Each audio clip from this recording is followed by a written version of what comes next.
What does that say about us that we often get attracted to the wrong things within people? What does that say about us? Does that make us a strong or weak character?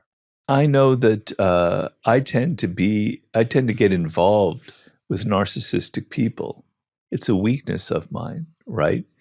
And maybe it's because of my upbringing, and maybe it's because I feel a kind of emptiness inside of me, and that their charm and the attention that they pretend to give you is kind of enchanting or casts a spell on you, and it draws you in.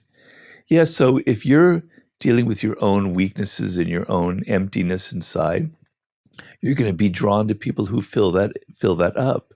Or you're going to be drawn to causes and charismatic leaders that pretend to give you a purpose in your life because you don't have a purpose, but they have it for you, kind of thing. So a lot of it has to do, with ourselves, and we're even attracted to negative people. And there are people who have patterns in their life where they deliberately choose the worst kind of person for them, right? And over and over and over again, because at least that makes them feel alive.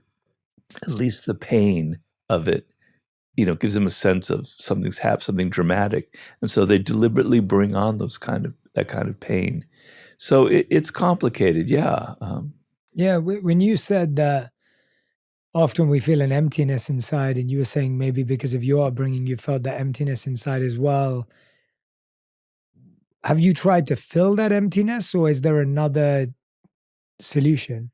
Well, to me, it's why I wrote the book Mastery. The way I fill my emptiness, and how I've done it since I was a kid, is through my work and through my ideas and my thinking, and how I'm constantly looking for new thoughts and new ways of looking at the world.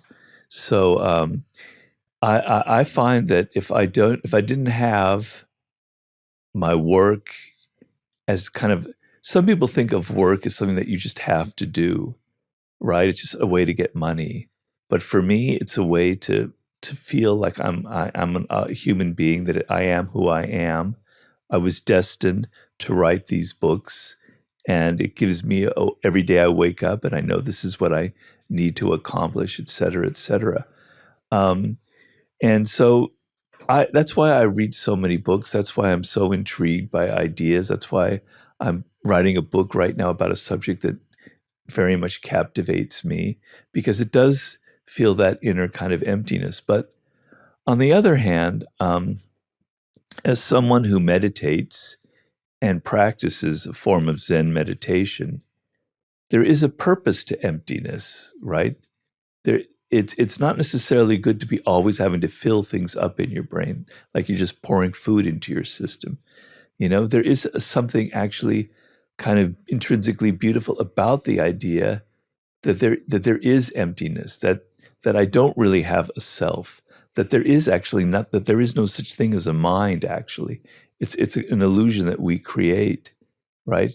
It's something something through words that we have.